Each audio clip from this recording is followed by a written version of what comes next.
Y la verdad es que le quiero agradecer que haya hecho el esfuerzo de conectarse desde Chicago para podernos dar esta No, sesión hombre, tan importante, que la han estado un esperando gusto. mucho, ¿eh? O sea, dentro de las calificaciones que nosotros hacemos, cuál es el módulo de las presentaciones que más descargan, Sí. pues hasta el momento la de usted va en primer lugar, ya desplazó al doctor Carlos Guizar, que él era como que el que más descargaba en su presentación, pero no, ya las de usted han sido las más descargadas en este momento Muchas gracias.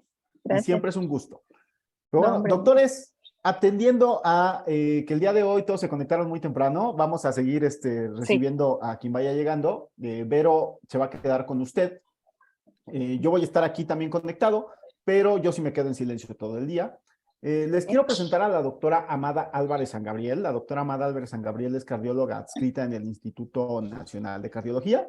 Ella es la profesora titular del diplomado. O sea, tienen ustedes a la persona que tuvo la iniciativa de poder acercarnos el conocimiento a todos nosotros a través de este mecanismo y que ella es la encargada, pues, de llevar la calidad educativa, de darle seguimiento a los ponentes, de darle seguimiento a todos sus profesores, las actividades y todo lo que hacemos al interior del diplomado, pues la doctora es la encargada de hacer todo eso.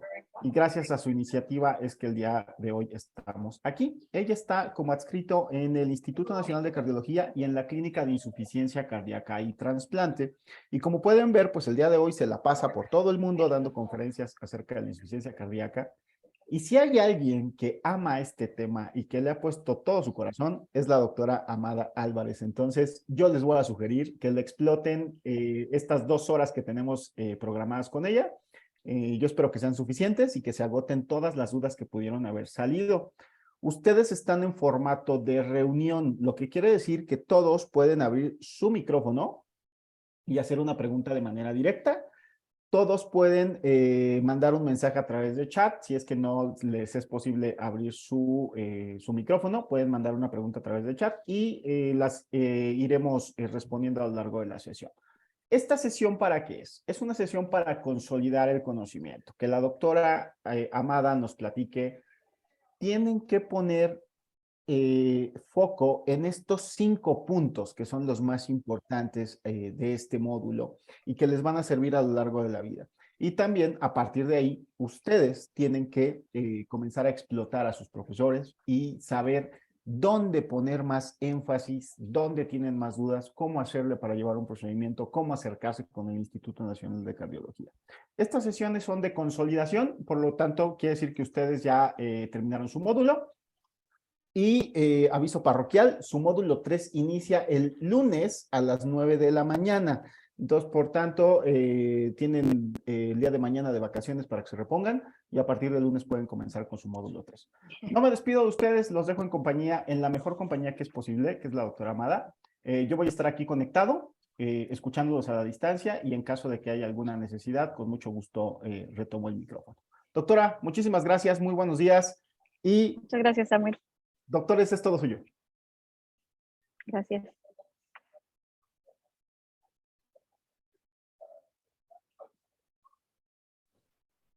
Doctora, buenos días. Hola, buenos días. Doctora, yo quiero preguntarle, Sí, bueno, sabemos que la resistencia a la insulina, que la hiperglucemia, la hiperinsulinemia, ocasiona una cardiomiopatía diabética.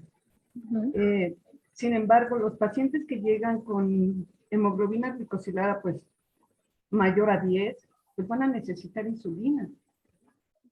Entonces, ¿qué hacer? Por ejemplo, en la institución de salud, pues no hay SGLT2 como ok. para irnos por ahí. ¿Qué hacer?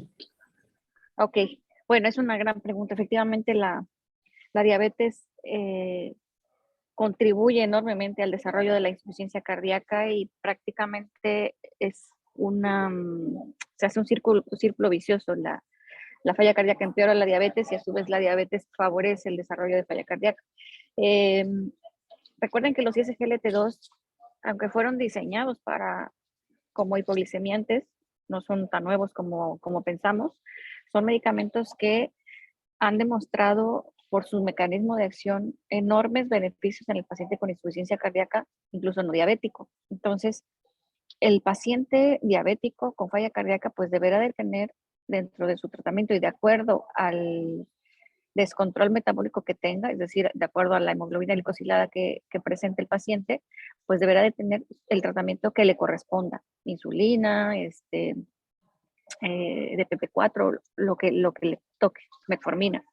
Y por el hecho de tener insuficiencia cardíaca, debería de tener un ISGLT2. Entiendo que en el sistema público o en unos sectores del sistema público de salud en México no tienen abasto de ISGLT2. Entonces, bueno, en ese sentido, pues seguiremos utilizando lo que hemos utilizado siempre, que es metformina, insulina y tal, pero creo que en alguna de las pláticas que seguramente ya vieron, en la actualidad, en el tratamiento, para que nosotros podamos asegurarnos y tener la certeza de que estamos cambiando el pronóstico de los pacientes con falla cardíaca con fiebre reducida, deberían de tener los 4 fármacos de las 4 familias que conocemos.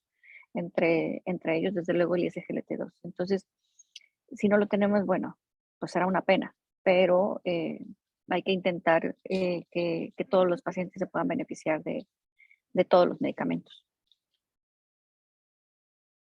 Creo que hay una... Gracias. Pues nada.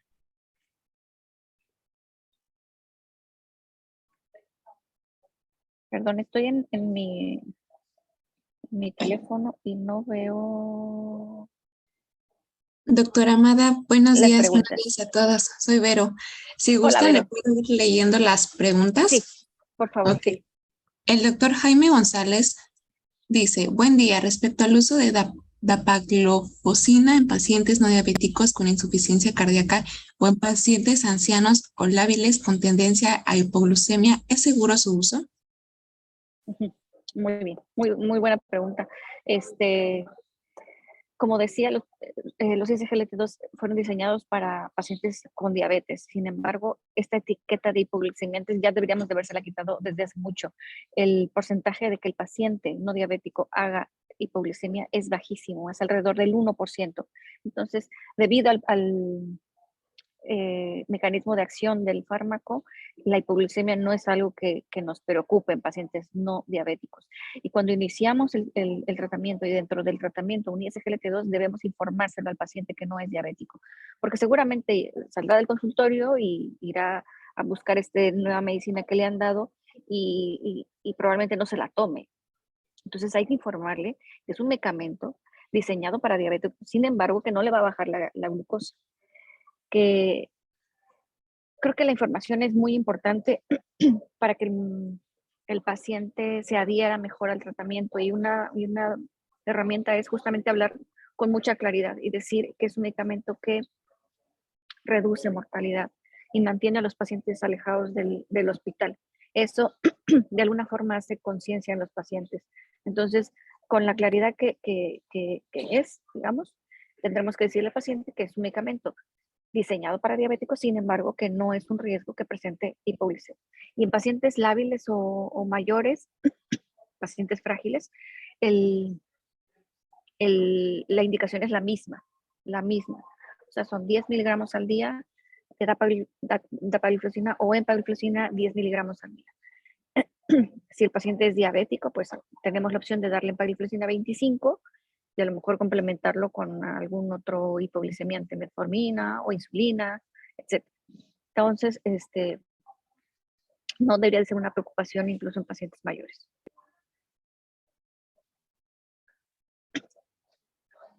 Muchas gracias, doctora Amada. Muy bien. Lo que sigue solo es un comentario de la doctora Julieta Calderón que dice, da miedo diagnosticar insuficiencia cardíaca. Es un diagnóstico fuerte que debe de tener mucho sustento clínico. Espero poco a poco adquirir las herramientas clínicas suficientes para emitirlo. Gracias por el comentario.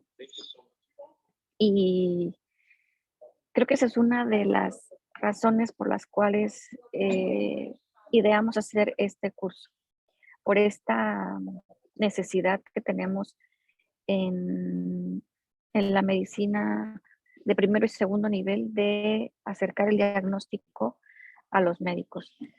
Pareciera que es difícil hacer diagnóstico de insuficiencia cardíaca, pero yo les podría decir que es de las enfermedades con más sustento clínico. Para mí, la falla cardíaca me regresó a hacer semiología, a tocar al paciente, a escucharlo, a tocarle la temperatura de la piel, a escucharlo con el estetoscopio. Desde luego que tenemos cada vez más herramientas y estamos mucho más cerca del ultrasonido portátil, etcétera, pero es de las enfermedades más clínicas. Entonces, y esto lo aprendimos en la universidad, ¿no?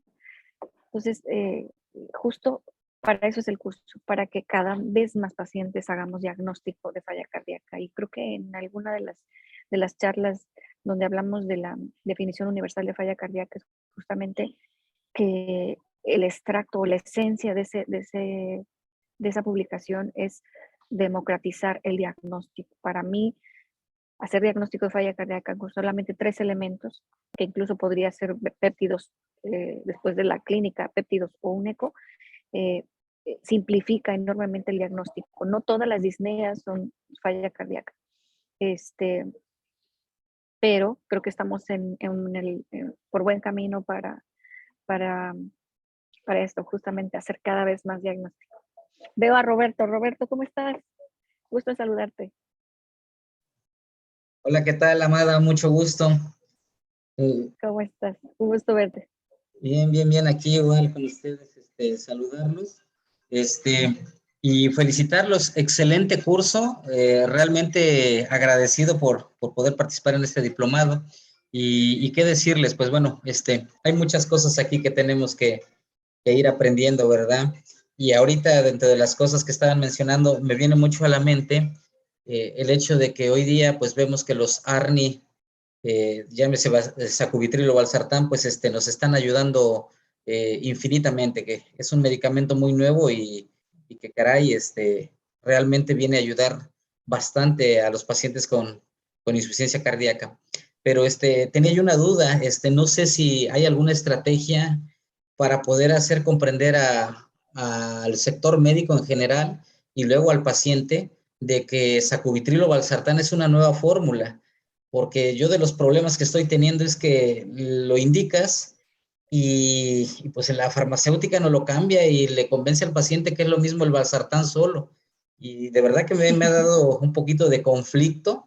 Y pues en la farmacia le dicen que es más económico y que tomes esto, y obviamente sabemos que los resultados no van a ser los mismos, pero Es correcto. pues bueno, ojalá y esto de alguna manera se pueda hacer así como que algún comunicado, ¿no? Porque créeme que lo veo muy frecuente. De ahí que decirte, la molécula es una cosa hermosa, funciona muy bien, y obviamente ahorita pues con este diplomado yo sé que muchos vamos a aprender aún más sobre la falla cardíaca, a detectarla y a tratarla adecuadamente. Mis felicitaciones para todos ustedes y un abrazo, paisana. Me da gusto verte. Igual, Roberto, qué gusto verte. Es verdad, como médicos nos toca no solamente batallar con los enfermos, intentar mejorar su salud o recuperarla, sino también batallar con el sistema administrativo del Sistema Nacional de Salud. Justo de esto voy a hablar al ratito. Y creo que tendremos que hacer mucha labor de convencimiento con las autoridades de nuestros centros, con un argumento que creo que es súper valioso. La combinación de los 4 fármacos, y esto incluye necesariamente ARNI, desde luego, aleja al paciente del hospital, es decir, reduce hospitalizaciones. Un paciente con falla cardíaca, con fiebre reducida, hospitalizado, cuesta muchísimo dinero, muchísimo.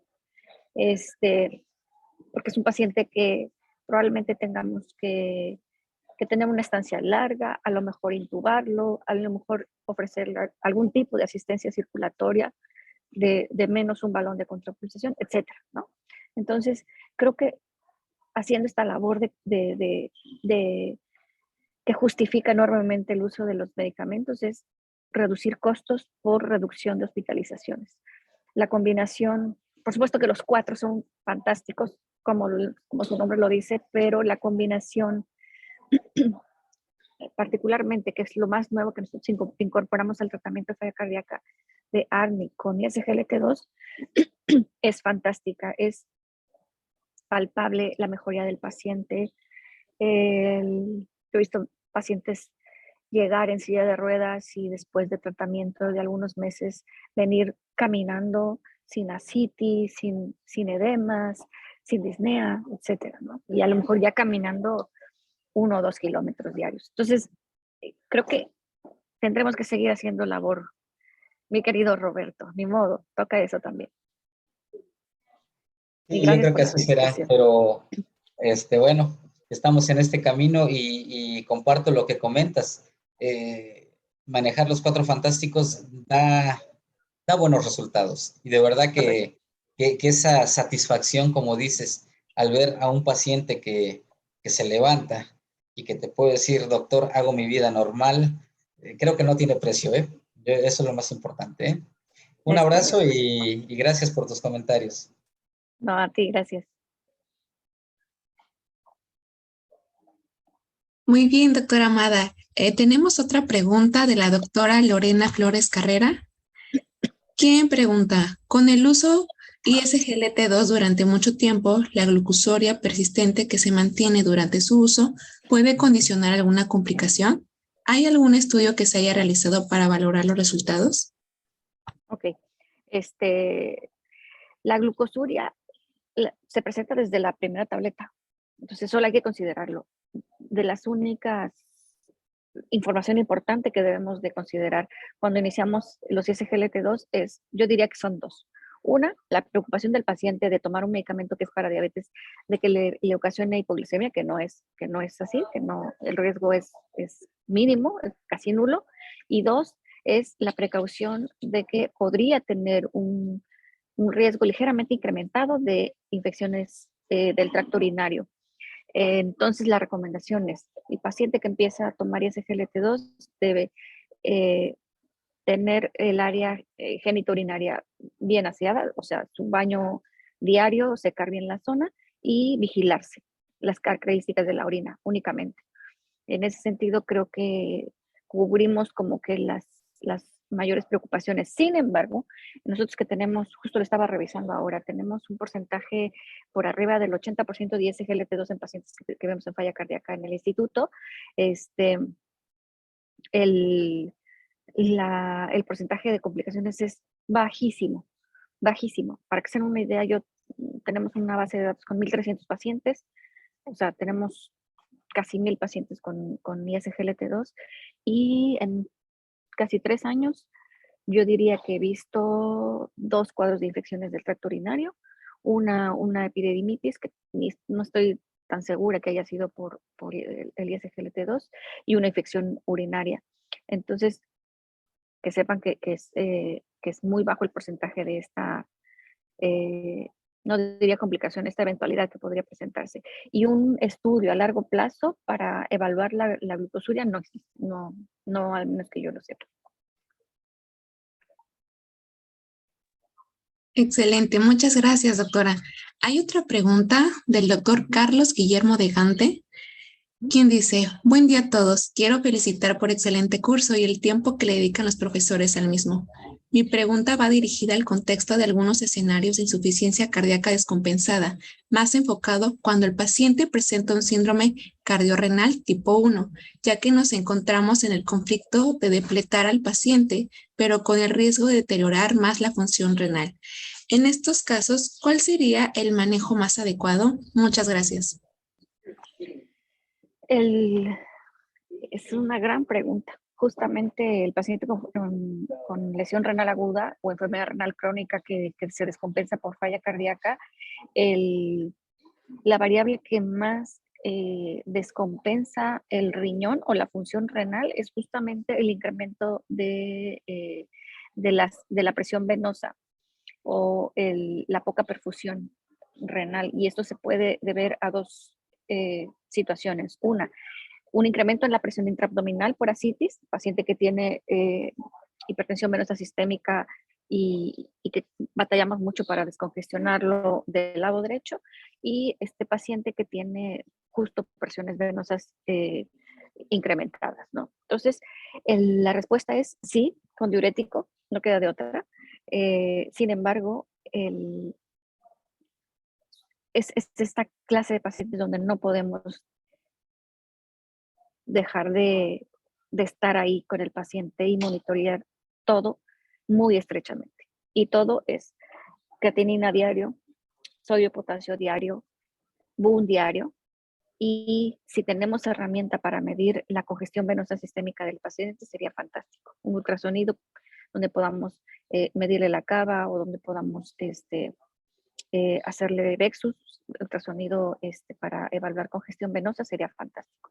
Y si no, pues la clínica, como lo hemos aprendido de toda la vida, y monitorizar estrechamente y diario electrolitos y función renal. Yo les diría, en estos pacientes que tienen lesión renal, hagamos el estimado del filtrado glomerular y en ese sentido normemos la conducta farmacológica. Hay algunos medicamentos que cuando el paciente tiene filtrados por debajo de 15 o por debajo de 20, ya el tratamiento con los 4 fantásticos no está indicado o tiene sus precauciones, ¿no? Entonces, cada vez que veamos al paciente, pues hagamos un cálculo en un calculador de estos del celular, un seca de EPI para hacer el cálculo del filtrado glomerular y en ese sentido poder normar la conducta. No estoy segura si viene más adelante en los siguientes módulos, pero salió este año un posicionamiento de europeo y americano del manejo farmacológico de los pacientes con falla cardíaca en el contexto de enfermedad renal crónica, que es muy valioso. Sería buenísimo que le pudieran echar un ojito. Nos da ambos lo hacen, que me parece muy bien. Ambos tienen esquemas semaforizados, en verde, en amarillo y en rojo, de la prescripción de los medicamentos para falla cardíaca, donde ya no están indicados algunos y qué opciones podemos utilizar cuando el paciente ya está un poco más avanzado. Entonces yo creo que eso sería una buena guía y en el agudo pues estar ahí pegado al paciente todo el tiempo. Muchas gracias, doctora, por responder esta pregunta. El doctor José Duarte tiene la siguiente. Existen nuevos conceptos como insuficiencia cardíaca con fracción de eyección ventricular izquierda mejorada y un número de pacientes que tienen afecciones miocárdicas reversibles como miocarditis o estenosis o ártica, alto flujo, alto gradiente con fracción de eyección ventricular izquierda reducida, que son operados. Son pacientes que posteriormente tienen posibilidad de recuperar la fracción de eyección ventricular izquierda. ¿Existen directrices o estudios que nos guíen en el tratamiento de estos pacientes que tienen afecciones miocárdicas reversibles? Sí, es gracias José por la pregunta. También es una muy buena pregunta y es un concepto que ha costado un poquitito aceptar para algunos médicos. Este rango de pacientes con fracción de eyección mejorada. Toda vez que el paciente tiene una condición aguda o crónica, como en el caso que mencionaba de una afección valvular, que deteriora la función ventricular de los pacientes y con tratamiento, rehabilitación o algún procedimiento como lo sería una cirugía, permiten que el paciente recupere la función ventricular, tiene que seguir tomando el medicamento como si fuese fracción de eyección reducida, aunque tenga 20 años, aunque tenga 25 o 30, o el contexto más socorrido de este rango de pacientes, que es la miocarditis, ¿no? Generalmente son pacientes muy jóvenes. Entonces, a veces nos preguntamos cómo le hago que un paciente de 25 años o 28 años que tuvo una miocarditis siga tomando el resto de los medicamentos. Pues así, si tuvo una condición infecciosa que hizo que el miocardio tuviera una lesión aguda que lo llevó a fracciones menores al 40%, debe de seguir tomando todos los medicamentos que intervienen en la fisiopatología del daño miocárdico. Entonces, las guías son muy claras en eso. De momento no hay evidencia que nos diga que es seguro quitar los medicamentos a largo plazo. De momento, esa es la indicación. Cuando exista una evidencia distinta, pues entonces a lo mejor cambiaremos la estrategia. Muchas gracias, doctora. Tenemos otra pregunta por parte de la doctora Roxana Díaz, que dice, buenos días, en relación a los pacientes con descompensación, particularmente en el fenotipo caliente húmedo, que no responden a las dosis iniciales de diurético, a las dosis que nos recomendaban en la presentación, ¿considera válido dar reto con diurético a 1 miligramo kilo infusión continua o el uso concomitante con albumina? Ok. Gracias por la pregunta. El cuadrante caliente y húmedo es, digamos, del espectro clínico más frecuente que vemos en los servicios de urgencias. Es decir, el paciente que viene con una buena presión y que viene muy congestivo. Entonces, la pregunta, ¿retarlo con infusión o con bolos? Hay un estudio ya que evaluó eso, el estudio DOSE, que evaluó el uso de furosemida en infusión continua y en bolos intravenosos y no hubo diferencias. Yo les diría, seamos un poquito más agresivos o cambiemos la estrategia y manejemos el paciente con diurético con bumetanida, por ejemplo, intravenosa, ¿no? Recordar que es un paciente que hoy o en este momento le pongo la furosemida y lo tengo que evaluar en la siguiente hora, en las siguientes 2 horas, ¿no? Para poder replantear la estrategia o la dosis. Y en ese sentido poder ir descongestionando al paciente. Recuerden que es un paciente que viene con presión normal o alta. Entonces, una forma también de mejorar los síntomas y ayudar a la descongestión también es vasodilatar al paciente, ¿no? Entonces, si no lo permite la presión arterial, podemos utilizar nitroprusiato o nitroglicerina para favorecer, digamos, la descongestión un poquito más rápida. Es importante el tiempo en que identificamos el problema y que empezamos la dosis de diurético. Si no tenemos una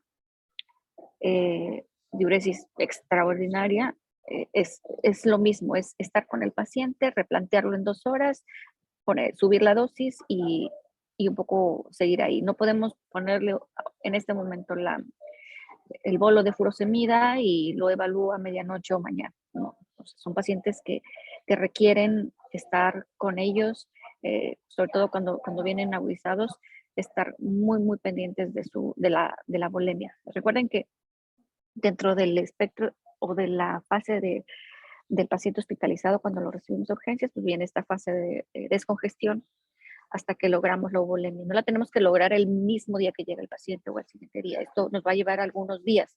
Entonces, también tener un poco esa conciencia de que lo importante es empezar el diurético y lo importante es llevarlo a euvolemia. Que nos llevará días, no pasa nada.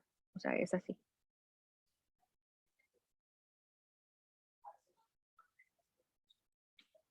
Muchas gracias, doctora Amada. Tenemos otra pregunta de la doctora Lorena Flores Carrera, que dice, en el tratamiento de la insuficiencia cardíaca, además del uso de las 4 casos de medicamentos, una de las recomendaciones muy importantes que se comentó fue la restricción de líquidos. ¿Cómo puedo saber la cantidad que debo recomendar? ¿Qué criterios debo valorar? Es una gran pregunta también. Bueno, recuerden que para tener al paciente muy bien monitorizado en términos de bulimia, es importante que el paciente se pese diariamente, ¿okay? Y que se acostumbre a su peso y a las ganancias de peso. Una ganancia de peso en 2 días de 2 o 3 kilos, eso no es peso magro, eso es agua. Entonces el paciente tiene que saber en qué condiciones se tiene que pesar, que lo tiene que hacer por la mañana, en la misma báscula, sin ropa o con una pijama muy ligera, y después de haber hecho del baño, ¿okay? Entonces, en ese sentido, el paciente va a saber cuánto pesa y las variaciones que tenga, pues las tendrá que informar vía telefónica o por mensaje o etc. Es lo que nosotros hacemos mediante una aplicación. Antes lo hacíamos en una hoja de día, como se hace en todas las clínicas de falla cardíaca del mundo. El paciente tiene una hojita donde está marcado todo lo que tiene que medir diariamente y el paciente lo hace en su casa. Se entrena para que lo haga, el peso, la presión arterial, la frecuencia cardíaca, la cantidad de líquido que toma, el tipo de ejercicio que hace y el tiempo de ejercicio que hace y la circunferencia de la cintura. Todo eso lo registra el paciente. Entonces, primero eso. Y luego, los rangos de líquidos que nosotros prescribimos no lo hacemos por kilogramo de peso. Lo hacemos en un cálculo entre, o sea, en un rango entre 1000 mililitros y 1500 mililitros. ¿Okay? Pero, o sea, recuerden que mucha parte importante del tratamiento no farmacológico de los pacientes con falla cardíaca es justamente el autocuidado. Entonces hay que entrenar al paciente para hacer ciertas cosas y para que sepa ciertas cosas de su enfermedad, como lo es la bulimia. Entonces, les indicamos que tomen alrededor de 1200 mililitros al día, incluyendo todos los líquidos que incluye en el día. Esto incluye sopa, esto incluye caldo, esto incluye atole, el agua de la medicina, el café, el agua de las frutas. ¿Okay? Ahora, el cálculo de las frutas es un poquito complejo, ¿no? Pero así el paciente va haciendo o se va acostumbrando a calcular sus líquidos que ingresan. También entrenamos al paciente para que identifique si tiene diarrea. Es muy importante porque ahí nos vamos al otro lado del cuadrante seco y hipoperfundido. Si el paciente tiene diarrea, debe informarlo, 1. 2, reponerse la cantidad de líquido de las evacuaciones en agua por vía oral y en ocasiones suspender el diurético dependiendo de la gravedad de la gastroenteritis o de la diarrea. Entonces, esto también lo tiene que saber el paciente. Entonces, vamos de un rango de 1200 más o menos a 1500. Si el paciente tiene una respuesta fantástica al diurético, es muy disciplinado, etcétera, pues a lo mejor no tendremos que tenerlo tan restringido. ¿Okay? Entonces, un poco así. La verdad es que nosotros como hacemos visitas o sea, un paciente lo vemos por lo menos 2 veces al año, pero lo vemos en un promedio 3 veces al año o a veces más, de acuerdo a cómo esté clínicamente. Entonces, constantemente estamos reforzando, 1, la información y 2, evaluando la bulimia. Entonces ya conocemos más o menos a nuestra población. Ese es uno de los éxitos de las clínicas de falla cardíaca, que nuestro personal y nosotros mismos conozcamos perfectamente que Juanito Pérez no tiene que estar tan restringido de líquidos, por ejemplo, por decirlo, ¿no? Entonces, es un poco la estrategia que nosotros utilizamos. Muchas gracias, doctora. Tenemos el siguiente, que es el doctor Jaime González. Igual tiene una pregunta interesante. Dice, en muchos casos, por cuestiones de existencia o accesibilidad, el único beta bloqueador disponible es el tartrato de metoprolol. ¿Cuál es el beneficio de este medicamento en insuficiencia cardíaca?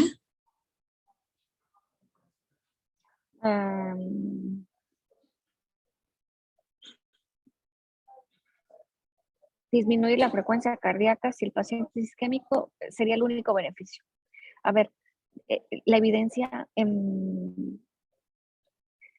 clínica de betabloqueadores en falla cardíaca lo tienen 3 fármacos: succinato de metoprolol, bisoprolol y carvedilol. ¿Okay? Nebivolol tiene un estudio en pacientes mayores, es un estudio de veteranos y tampoco fue una población tan grande. Entonces, yo diría, Nebivolol, dejémoslo para los pacientes mayores, que son un poquito más frágiles, o los pacientes que informan disfunción eréctil y no desean tomar metoprolol o carvedilol, podríamos darles la opción de ponerles nebivolol. Metoprolol tartrato no tiene evidencia en reducción de mortalidad en falla cardíaca. Entonces, yo sé que ese es el que hay. De verdad que estamos trabajando con Senaprece para que podamos cambiarlo en el catálogo de medicamentos y sacarlo y sustituirlo por succinato. ya hemos avanzado un poco, tenemos dentro del catálogo de medicamentos del sistema público, tenemos bisoprolol. Entonces, creo que algo importante de este curso es justamente crear la conciencia como médicos de que estamos ofreciendo un tratamiento de calidad que va a impactar directamente en la reducción de mortalidad de los pacientes y la reducción de hospitalizaciones. Entonces, si yo le pongo en la receta metoprolol tartrato, yo no voy tranquila a mi casa sabiendo que esto y darle nada es casi lo mismo. Solamente le va a bajar la frecuencia cardíaca y de paso un poco la presión arterial. Entonces, insisto, entiendo la situación del sistema de salud de nuestro país. Sin embargo, sí tenemos que trabajar mucho para que esto cambie. Metoprolol, succinato, hay muchas marcas en el mercado.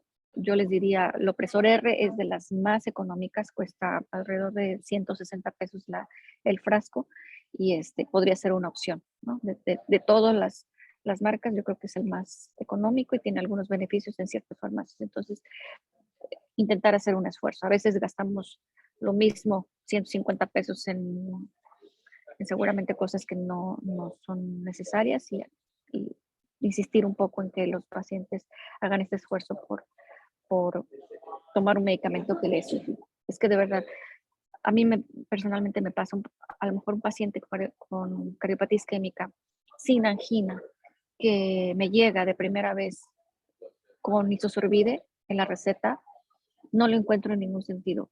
Vasodilatar a un paciente con un nitrato que no tiene indicación es sacrificar presión arterial y eso es muy importante. Entonces, prefiero favorecer esa vasodilatación con ARNI o con beta bloqueador que con isosorbide, ¿me explico? Entonces, creo que el mensaje es un poco por ahí, hacer un esfuerzo para que el paciente tenga los medicamentos que sí le van a servir, que sí le van a cambiar el pronóstico de la enfermedad.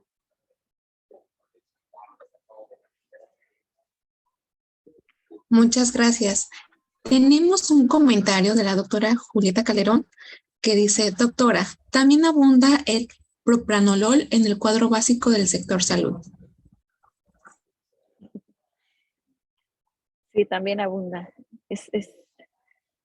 Bueno, sí, hay medicamentos en el catálogo de nuestro sistema de salud que al menos para las enfermedades crónico-degenerativas nos sirven. Propranolol no es un medicamento antihipertensivo.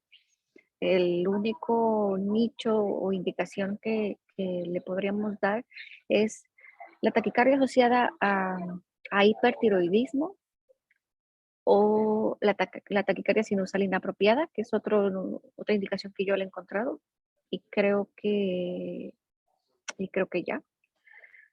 Por cierto, los psiquiatras lo usan en los niños para reducir el estrés postraumático, pero nada más. No es un medicamento que tenga evidencia o estudios clínicos que prueben su beneficio en pacientes con falla cardíaca, con fiebre reducida. Entonces,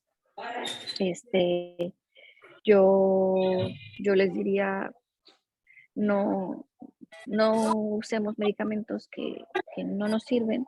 Recuerden, yo lo que les insisto mucho a los residentes, todo lo que ponemos con nuestra manita en una hoja de indicaciones o en una receta es una gran responsabilidad. Nada es inocuo, nada.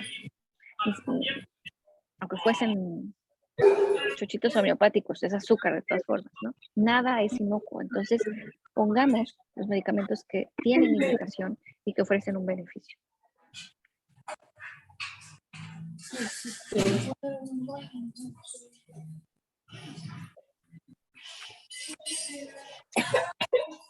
Y bueno, completando al comentario de la doctora Julieta, escribe, exacto, y sin embargo está en el cuadro básico de crónicos.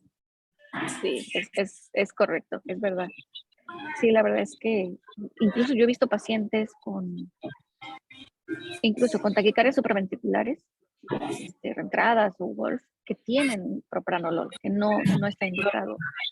O pacientes incluso hipertensos que les dan propranolol, que tampoco está indicado. No es un medicamento antihipertensivo.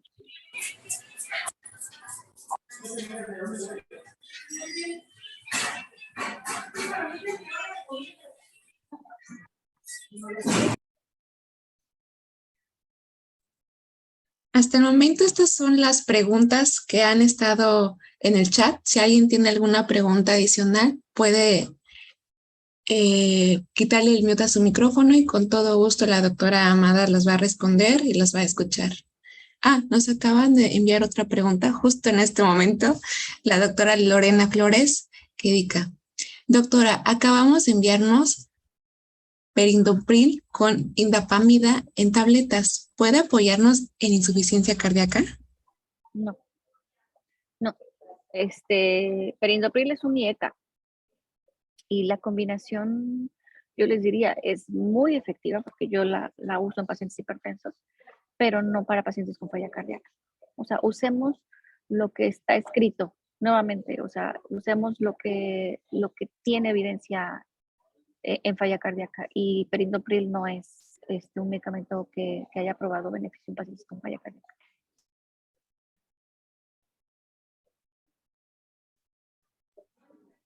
Muchas gracias. ¿Alguien más tiene otra pregunta? Perfecto. Está el doctor Jorge Aceituno, que dice: hola doctora, buenos días. En relación a las etapas de insuficiencia cardíaca, clasificaría en etapa B a los pacientes que tienen strain longitudinal global del ventrículo izquierdo disminuido y FEBI normal. ¿Por cardiotoxicidad? ¿Me puedes volver a formular la preguntita, por favor? Claro que sí, doctora. Dice: hola doctora, buenos días. En relación a las etapas de insuficiencia cardíaca, clasificaría en etapa B a los pacientes que tienen strain longitudinal global del ventrículo izquierdo disminuido y FEMI normal. Y dice: solo subclínico. Correcto, ya entendí, sí. Sí, recuerden que estadio A y estadio B son pacientes que no tienen síntomas, ¿okay? Asintomáticos. En estadio B son pacientes que tienen alteraciones estructurales, que bueno, un strain, o funcionales, un strain bajo, pues es una alteración, ¿no? O sea, no es un paciente que tenga una condición normal, ¿no? Pero si no tiene síntomas, entonces esos pacientes son los que más estrechamente tendremos que estar vigilando. Repetir el eco por lo menos una vez al año, estar en comunicación con el paciente, porque ese paciente es el que podría ir justo a brincar al estadio C con síntomas. Y en esos pacientes, si son pacientes diabéticos, pues tenemos una oportunidad enorme de ponerle ISGLT2 y probablemente, no probablemente, reducir su riesgo de desarrollar insuficiencia cardíaca. Y aquí la indicación de ISGLT2 en pacientes no diabéticos no entra, recuerden, porque está indicado en pacientes sintomáticos, pero sí caería en ese rango de estadio B. Gracias, Jorge, por la pregunta.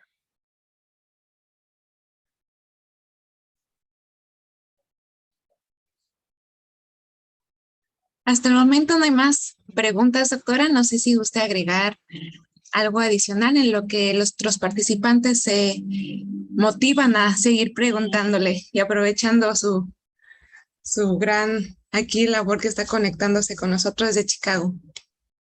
Pues yo les diría, justo que estamos terminando el módulo de diagnóstico, animémonos a hacer más, a buscar más el diagnóstico de falla cardíaca. En general, pareciera que es difícil, pero te los prometo que no lo es. Es ver pacientes. No desaprovechemos nunca la oportunidad de revisar un paciente, de interrogarlo, de escucharlo, de tocarlo, de preguntarle si se cansa, con cuánto se cansa, con cuántas almohadas duerme, si se despierta ahogado en las noches, etcétera. A veces los pacientes dicen: no, yo me siento muy bien. Pero claro, el paciente se va, con el tiempo, se va limitando solo a hacer la actividad física. Entonces, realmente ya no sube los 2 pisos de escalera del metro, lo sube ya en pausas, no sé. O sea, el mismo paciente se va poniendo límites físicos, y de esto yo creo que Jorge Aceituno nos podría dar muchísimos ejemplos, pero animémonos a hacer mucho más búsqueda de pacientes, con falla cardíaca. Creo que ahí puso José otra pregunta. Vero. Sí, es correcto, doctora. Pregunta, ¿la evaluación de la semana del alta luego de insuficiencia cardíaca aguda se puede realizar por enfermería o médico? ¿Qué tipo de aspectos o puntos clave se deben tener en cuenta en esta primera evaluación? Ok. Generalmente la hacemos, es una visita prioritaria y la hacemos los médicos. Sin embargo, enfermería tiene una presencia muy importante en el cuidado del paciente, en el autocuidado, en el seguimiento, en la titulación incluso de los medicamentos. Estamos en ese camino. En otros países esta presencia de enfermería se ve muchísimo más, pero bueno, en México estamos favoreciendo mucho el empoderamiento de las enfermeras. Y lo que tenemos que evaluar en la primera semana son síntomas, desde luego, y el paciente en el ámbito ambulatorio en su casa, con la actividad diaria de casa, puede florecer pues, molestias o síntomas. Entonces preguntamos síntomas, intentamos hacer una evaluación de función renal y electrolitos, porque ya habrá tenido el inicio de espironolactona o vasodilatador y ECA o Entresto o ARNI, y entonces ahí hacemos la evaluación. Y lo que no hayamos iniciado en la fase hospitalaria, ahí es el momento para iniciarlo, que casi siempre es el beta bloqueador, porque es el que con el que tardamos un poquito más en empezarlo o en titularlo. Entonces, eso es lo que hacemos en la evaluación de la semana. Por supuesto, también evaluamos la volemia, como en todos los pacientes, mediante ultrasonido pulmonar y valoración de la congestión venosa. Básicamente hacemos eso. Y si el paciente persiste congestivo, entonces lo seguimos citando de forma prioritaria. ¿Okay? No debería, porque uno de los aspectos que debemos de evaluar antes de dar el alta del paciente es justamente haber llegado a la euvolemia. El tener congestión residual es uno de los factores más importantes para la rehospitalización. Entonces, aguas con ello. No debería de estar congestivo, pero puede ser que esté muy sintomático, a lo mejor con ortostatismo o con datos de bajo gasto, que puede ser. Entonces, ese lo seguimos citando hasta que nos aseguremos que el paciente va en el camino hacia la estabilidad total. Que estabilidad es una palabra que a algunos no les gusta mucho, pero yo sí creo que podemos lograr que los pacientes, incluso con FEBIs muy bajas, se adapten de tal forma que les permita hacer una vida físicamente casi normal, una vida laboral, una vida recreativa casi normal. Muchas gracias, doctora Amada. Tenemos la siguiente pregunta de la doctora Roxana Díaz, que dice, en relación a los vasopresores e inotrópicos en el estado de descompensación, ¿cuál sería el orden de administración ideal y en base a qué criterios clínicos? El paciente agudo que se está compensando, bueno, ya decíamos, una vez que llegamos a la euvolemia, incluso sin haber llegado a la euvolemia, podríamos empezar con ISGLT2, y seguro, eso ya tiene evidencia de el estudio EMPULSE, del uso de ISGLT2 en la fase hospitalaria.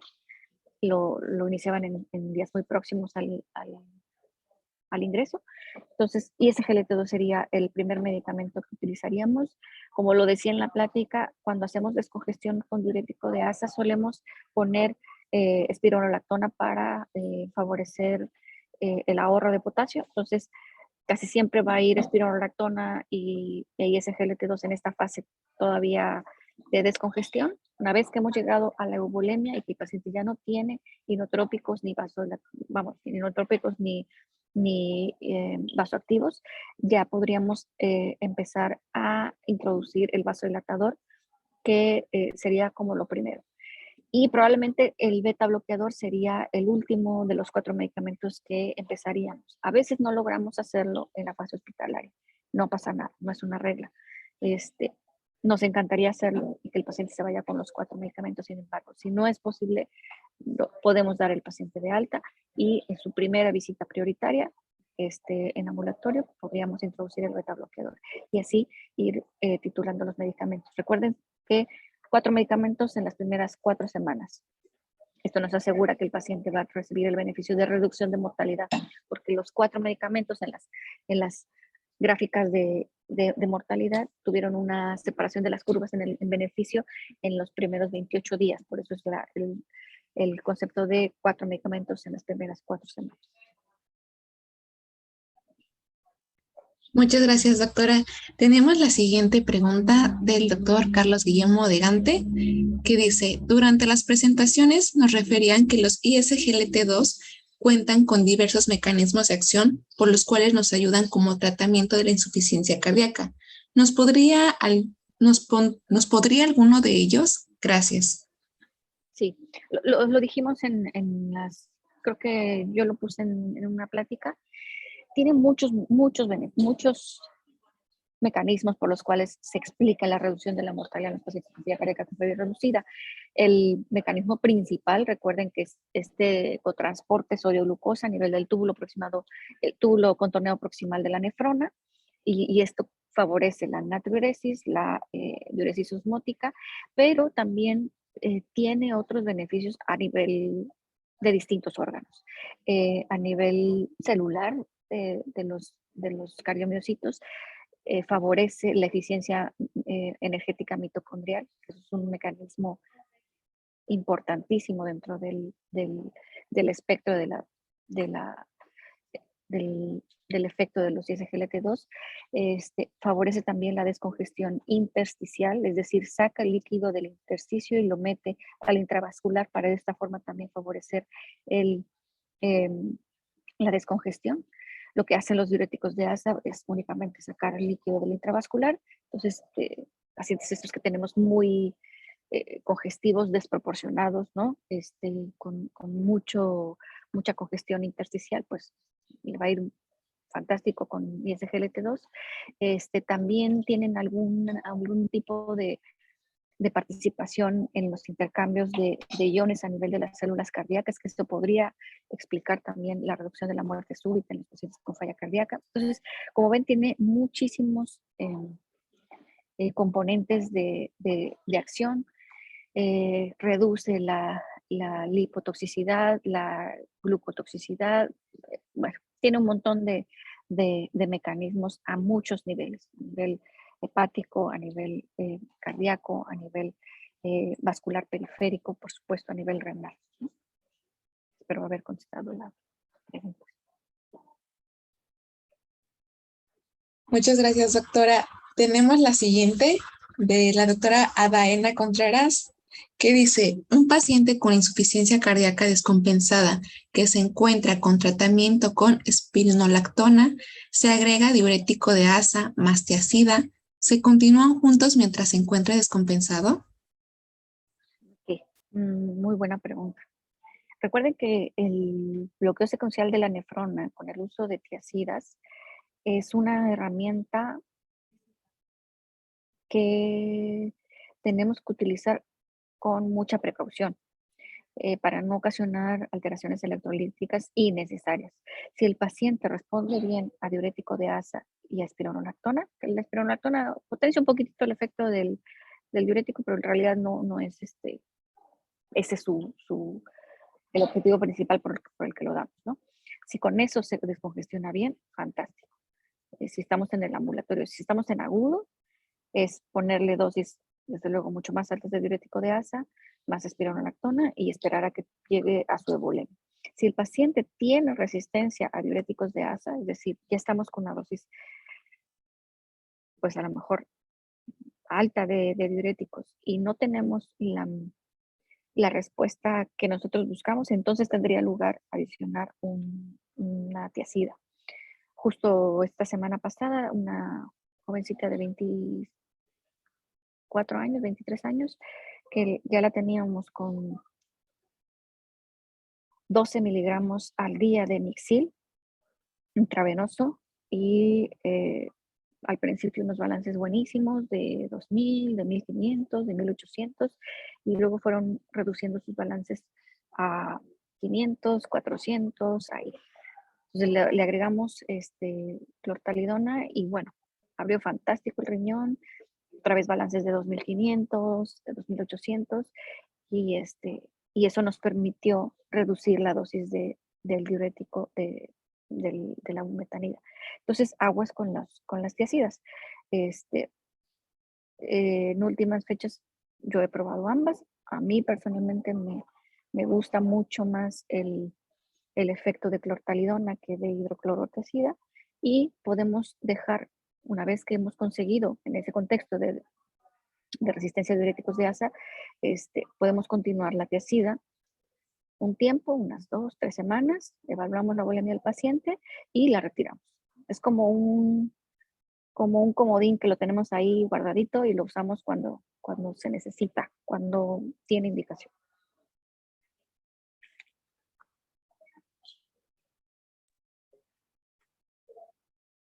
Perfecto. Muchas gracias, doctora.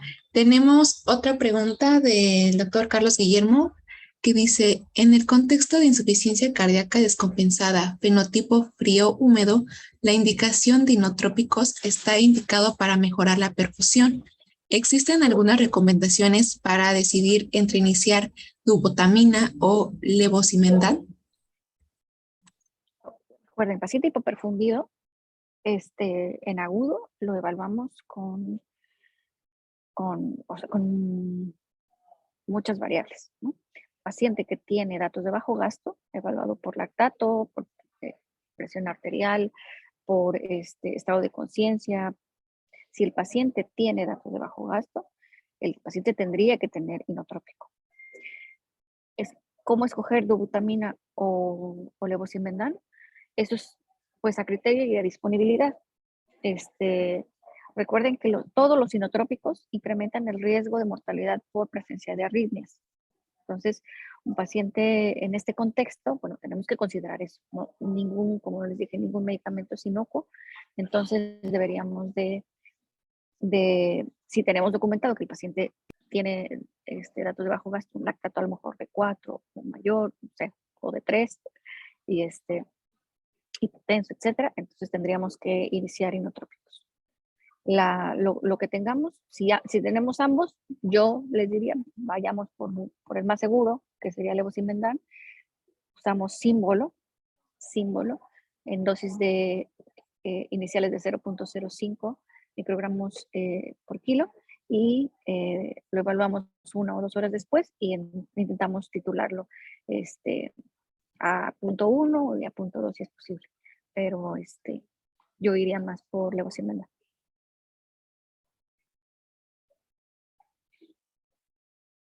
Muchas gracias, doctora.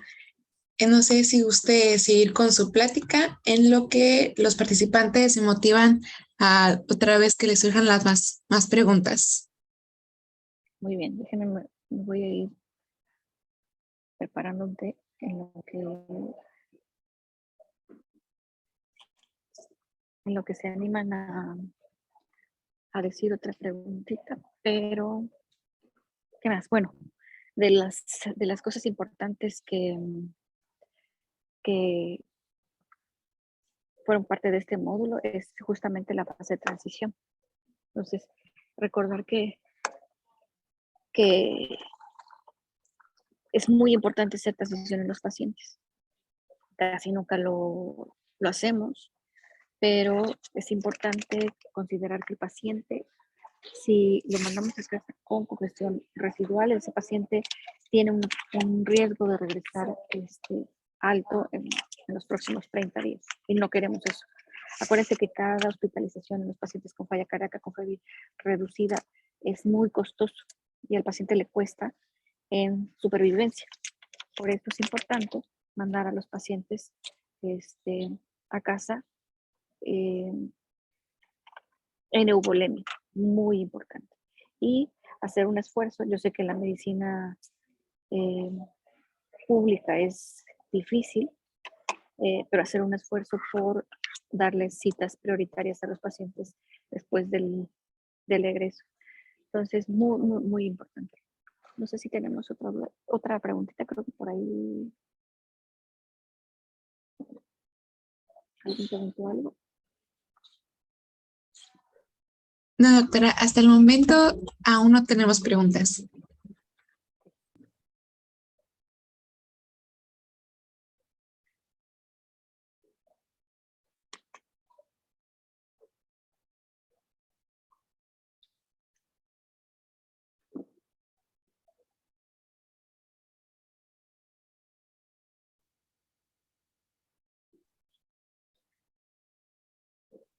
No sé si por parte de los participantes quieran alzar su micrófono o escribir en el chat algún interrogante que tengan.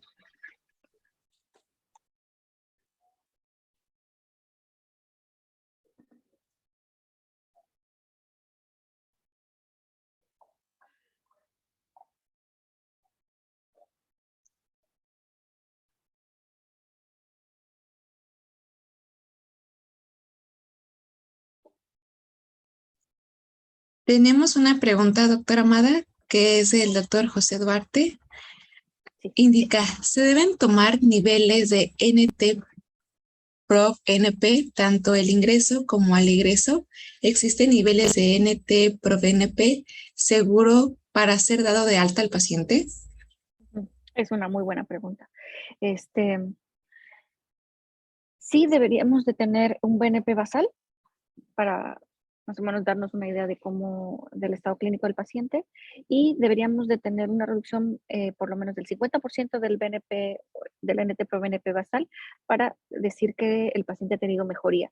No es necesario hacer determinaciones durante la hospitalización, no tiene mucho sentido, gastamos recursos innecesariamente, y si en el día antes del egreso el paciente, desde luego, no va a llegar a niveles normales de NT-proBNP, pero tiene una reducción de por lo menos del 50%, eso nos daría la seguridad para poderlo dar de alta.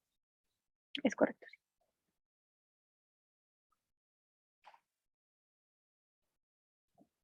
Muchas gracias, doctora. Hasta el momento son las preguntas que hemos tenido. Okay. La doctora Roxana Díaz comenta, he tenido pacientes con insuficiencia cardíaca en el contexto de tirotoxicosis en el manejo tradicional. Aún está descrito el uso de propranolol, considerando que disminuye la conversión periférica de T3. Sin embargo, ¿cree usted razonable se maneje con otros bloqueadores?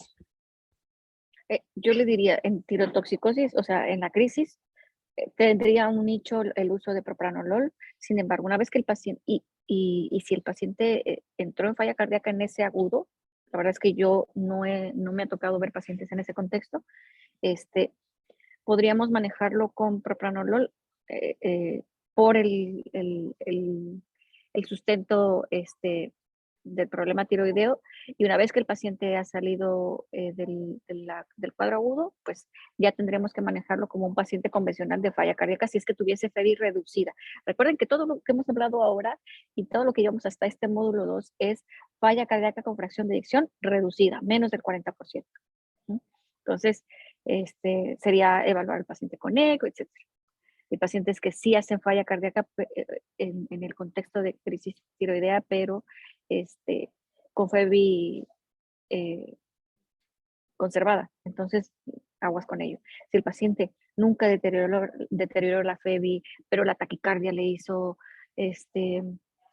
tener síntomas de falla cardíaca, pero la FEBI es conservada, entonces no tendría lugar ponerle en el tratamiento crónico beta bloqueador, pensando en que le puede reducir o mantener estable en un contexto de falla cardíaca. No tendría esa indicación.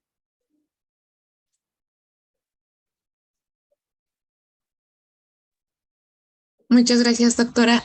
Hasta el momento siguen siendo las únicas preguntas. Muy bien.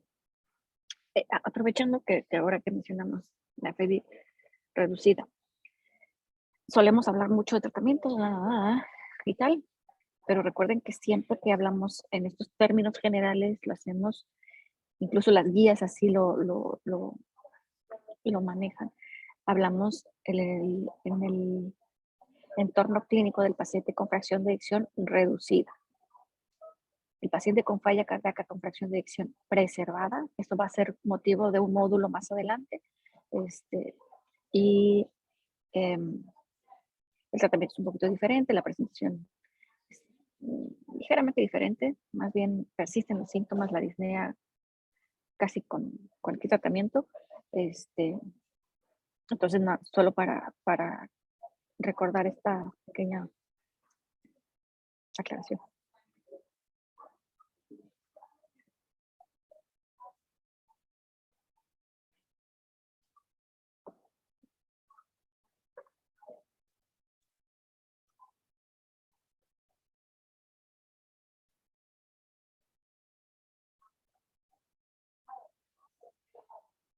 Excelente, doctora. No sé si nos guste compartir alguna experiencia, algo que significativo para usted que deba pues saber nuestros participantes y puedan tomarlo en cuenta.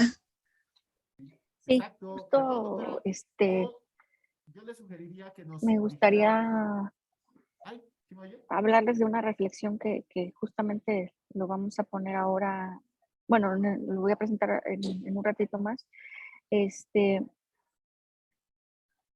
Tenemos una publicación de pacientes con falla cardíaca en el instituto, una serie de 13 años de seguimiento y más de 20,000 pacientes. Es de las series en Latinoamérica más grandes que se han publicado. Es una publicación del año pasado. Y en el análisis del estatus farmacológico de los pacientes llama mucho la atención que el porcentaje de la utilización o la prescripción de beta bloqueadores, y ECAS, ya de ARNIS ni hablemos, ¿verdad? De ISGLT2 y de espironolactona es bajísimo. O sea, ronda entre el 30, 38, 28%. Es muy bajo. Es decir, pacientes que llegaban al servicio de urgencias y que se ingresaron con el diagnóstico primario o secundario de falla cardíaca tienen un porcentaje de prescripción de medicamentos bajísimo. Y este año hicimos un análisis de una corte muy pequeñita de nuestros pacientes, no para ese motivo, sino que lo analizamos porque estamos midiendo FEBI por inteligencia artificial y de paso evaluamos el tratamiento y el porcentaje de prescripción de beta bloqueadores, por lo menos, solamente es del 95%. De ARNI es casi del 60%. De espironolactona es casi del 90%. Y de ISGLT2 es arriba del 80%. Entonces, hemos mejorado mucho y esto ha sido una combinación de muchos esfuerzos, tanto administrativos, de gestión también, de poder tener la disponibilidad de medicamentos. Pareciera que no podría pensar que como somos un instituto tenemos recursos de sobra y no es así. O sea, dependemos también de un presupuesto que es limitado, de una disponibilidad de dispensación que nos dan de medicamentos de INSABI, pero un poco lo que mencionaba con Roberto, tenemos que hacer también nosotros, no solamente batallar con la enfermedad, sino también batallar con estas cosas administrativas que permitan que nuestros pacientes puedan tener acceso a los medicamentos que se merecen, ¿no? Entonces, pues ni modo, es la realidad que tenemos en nuestro país y toca un poco hacer también esa labor.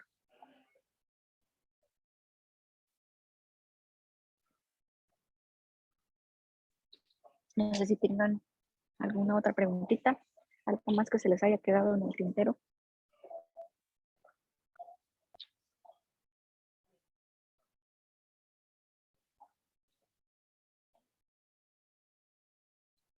Bueno, agradecerles que estén aquí en sábado.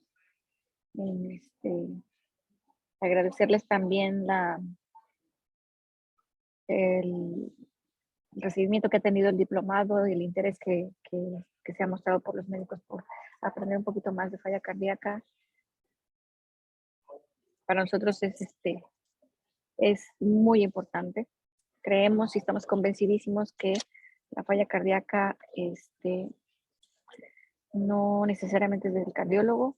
Los médicos que vemos falla cardíaca en hospitales de tercer nivel vemos un número muy pequeñito comparado con lo que el número de pacientes que hay en nuestro país, considerando que más o menos tenemos una prevalencia del 2% en un país de más de 100 millones de habitantes, pues debe haber por lo menos 2 millones de pacientes con falla cardíaca caminando en todo México. Entonces, la verdad es que son muchísimos y estamos convencidos de que ustedes son los que primero tienen el contacto con estos pacientes y con la posibilidad de hacerles diagnóstico y de iniciar el tratamiento. Es uno de los objetivos de este curso. Muchas gracias, doctora. Tenemos ya unas preguntitas.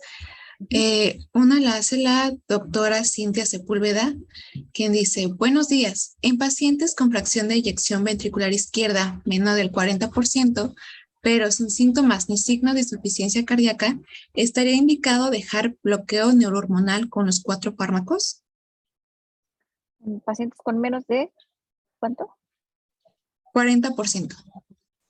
Sí, es una gran pregunta. Las guías son muy claras en la indicación, si ustedes las leen, el cuadro de indicación de los medicamentos dice pacientes sintomáticos en clase 2, 3 o 2 a 4.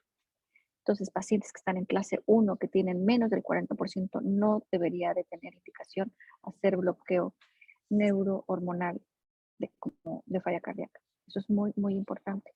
Ahora, si me dices, es un paciente que tiene menos de 40% y es diabético, pues ponle ISGLT2, que eso le va a reducir la aparición de los síntomas o la reducción del riesgo de avanzar hacia falla cardíaca en estadio C, que es el estadio de, de síntomas. Pero no tendría indicación estricta de ponerle todo el tratamiento. Esa es la realidad. Pero ese paciente entonces hay que vigilarlo súper estrechamente, ¿no? Porque es un paciente que ya sabemos que tiene una alteración funcional, ¿no? Tiene una FEBI reducida. Entonces habrá que hacerle un ecocardiogramas seriados, etc. Si no tuvo nunca un cuadro agudo, eso es muy importante. Un paciente que a lo mejor llega por, yo qué sé, una cefalea, una migraña, y o un cuadro respiratorio. Le hacemos una placa y tiene cardiomegalia. Interrogamos y no tiene signos previos ni actuales de falla cardíaca. Le hacemos un eco y a lo mejor tiene 38% de fe. Entonces, ese estrictamente no ha tenido un cuadro agudo que justifique ponerle tratamiento y no está sintomático y está en clase 1, entonces no tendría indicación de iniciar tratamiento. ¿Okay? Ahora, hay algunas cosas que hacemos off-label, fuera de la indicación. Si me dices, no sé, tu papá tiene una FEBI del 38%, asintomático, nunca un cuadro agudo de falla cardíaca, ¿le pondría yo o no le pondría tratamiento? Si no tiene contraindicación para usar espironolactona o beta bloqueador o ARNI, yo le pondría. Pero no le digan a nadie. Pero eso es un poco off-label. No sé si me explico.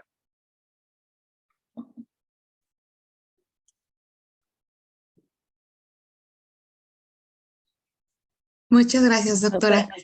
que nos ponga un mensajito si me expliqué, por favor. Esto, recuerden, lo que es off-label hay que manejarlo con con mucho cuidado. O sea, si es mi familiar, si soy yo misma, pues mi familiar no me va a demandar, ¿no? Un paciente que veo en consulta, pues si algo le pasa, pues sí me va a demandar, ¿no? Pero ahí entonces valoramos el riesgo-beneficio. Si tiene una alteración que le hizo una FEBI reducida, pero nunca ha tenido síntomas, no tuvo una miocarditis, no tuvo nunca un cuadro agudo, pues estrictamente no tiene indicación. Entonces, ante una demanda, si algo le pasa con el tratamiento, bueno, que no debería, pero bueno, hay gente muy quisquillosa. Mejor hace una falla renal, X, y se asesora, pues va a demandar. Y si somos estrictos, pues no tenía indicación de ponerle el tratamiento, ¿no? Entonces, a eso me refiero. ¿Algo más? ¿Otra preguntita, Vero? Sí, doctora Amada, muchas gracias. Nos pregunta la doctora Santa Diego, dice buenos días a todos. Respecto al costo de la realización de los péptidos natriuréticos a nivel institucional, ya que en muchos hospitales de la Secretaría de Salud no lo realizan, ¿tendría algún dato? A nivel institucional, es muy buena pregunta. No sé cuánto cuesta realizar un péptido a nivel institucional. Yo creo que debe estar por lo menos arriba de 1,000 pesos institucional. A nivel privado, lo más barato, que me parece que es Chopo o Polanco, está por arriba de 2,300 más o menos. Entonces, ese sería más o menos el costo. Ahora, hay, no en algún, o sea, no en todos lados, pero hay algunas máquinas de point of care que hacen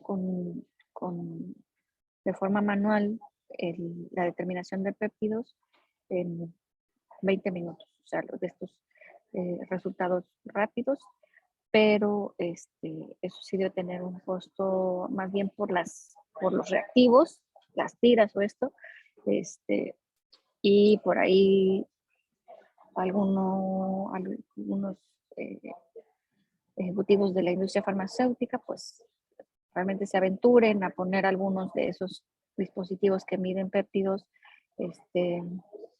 de forma muy rápida en algunos sitios, pero no es una tecnología que esté tan accesible, digamos, ¿no? Pero sí, más o menos yo creo que está por ahí, un poquito arriba de 1,000 pesos en institucional y en privado muy barato, 2,300 más o menos. Muchas gracias. Tenemos un comentario de la doctora Julieta Calderón que es sobre el diplomado. Dice, esperamos el diplomado en herramientas diagnósticas como electrocardiograma y ecocardiograma. Que abundemos, no sé si entiendo bien la pregunta, que abundemos más en la utilización de eco y de electro, ¿puede ser? Puede ser que sí, que es lo que esperan que se abunde de esos temas en el diplomado. Si estamos en lo incorrecto, no sé si la doctora Julieta nos pudiera aclarar más su comentario. No, ok, sí. No tengo a la mano el programa, pero me parece que en los módulos siguientes hablamos un poquito más de la utilización del eco. Del electro no tenemos más que, bueno, la mención que hicimos en el esquema de herramientas para el diagnóstico, porque pues el electro es una herramienta, no determina el diagnóstico, es pues eso, una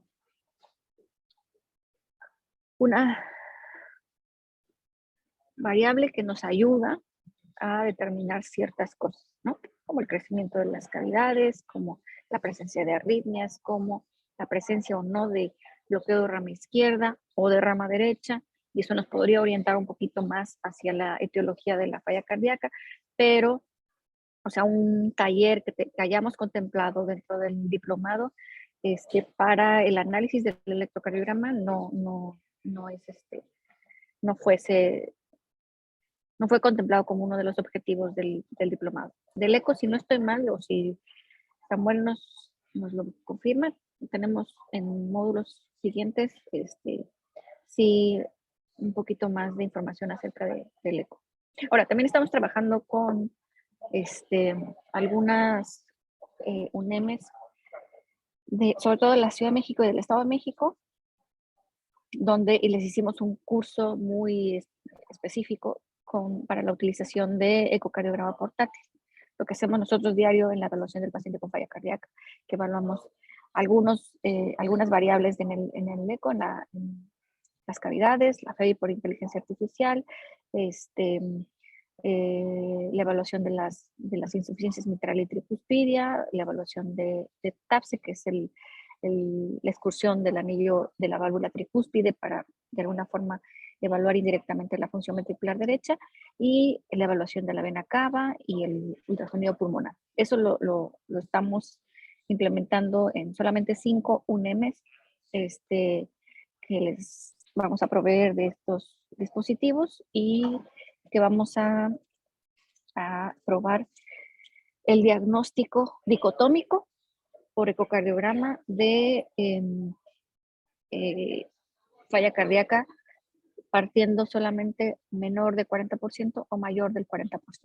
Es un estudio es un piloto, es un estudio muy simple, por decirlo así. Entonces, les hicimos un curso teórico, les hicimos una semana de prácticas con Cosmos, que es un dispositivo portátil, y se les va a proveer, bueno, a una de ellas ya lo está usando, y los otros están por empezar con la utilización de este dispositivo, que es la herramienta que nosotros tenemos en consulta. Entonces, pero bueno, eso es otro curso. Creo que alguien puso una pregunta, pero no alcancé a leer. Sí, es el doctor Joel Uscanga, dice, hola, buen día. ¿Cada cuánto sugiere la realización de un ecocardiograma en población de riesgo? Población de riesgo, es que o sea, si, a ver, en términos generales, como por un paciente diabético, hipertenso, obeso, dislipidémico, con fibrilación auricular, yo diría, después de los 40, corresponde hacer evaluación cardiovascular de toda la población. Pero en ese contexto de mucha comorbilidad, pues yo les diría, háganle un eco cada 2 años. Si el paciente, por el contrario, tiene cardiopatía isquémica, ya tuvo un infarto, tiene angina o así, por lo menos un ecocardiograma al año debería de tener. En pacientes con falla cardíaca ya diagnosticada, intentamos que todos los pacientes tengan por lo menos un ecocardiograma al año. Pero un ecocardiograma, quiero decir, completo. En consulta externa hacemos evaluación con ultrasonido y ecocardiograma en todos los pacientes de consulta, pero eso medimos cosas muy puntuales, es un ecocardiograma enfocado y nos ayuda más bien para tomar decisiones en términos de diuréticos, básicamente. Pero un eco normal que nosotros prescribimos y que lo mandamos a que se lo haga, por lo menos una vez al año debería de tener.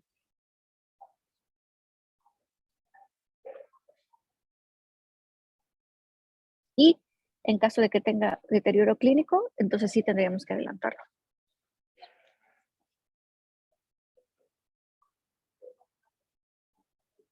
Muchas gracias, doctora. Bueno, hasta el momento han sido las preguntas. Hace rato estaba hablando el doctor Samuel, pero no se le escuchó. No sé si esté por ahí el doctor Samuel. Sí, Sí, aquí estoy, pero no sé si mi micro me está haciendo malas pasadas. ¿Me escuchan? Sí, Muy te bajito. escuchamos. ¿Sí? Un poquito bajito. Poquito bajito. Déjenme pongo un audífono.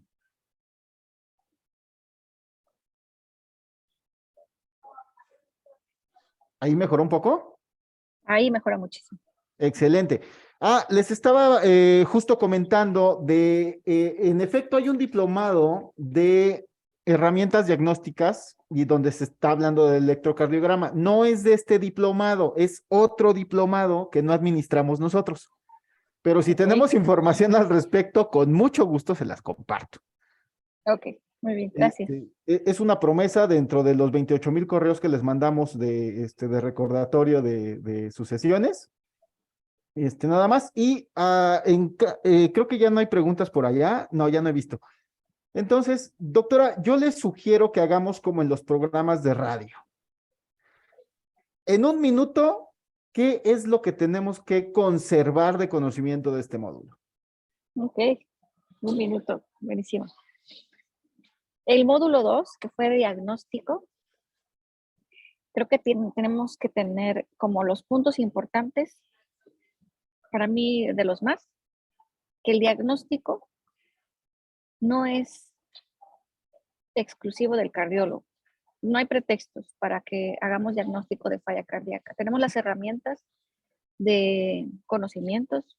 La clínica que aprendimos es particular, es personal, es única en cada uno de ustedes, en cada uno de nosotros. Y el compromiso de hacer y de tratar bien a los pacientes justamente está aquí. Si no, no estarían aquí reunidos 33 personas, ¿verdad? Entonces, es muy importante hacer diagnóstico. Creo que lo pusimos en las diapositivas. Seguramente también se los van a mandar como lecturas recomendadas, la definición universal de falla cardíaca, que es una joya de lectura. Y eso nos permite tener los elementos, que son muy poquitos, para hacer diagnóstico. 2.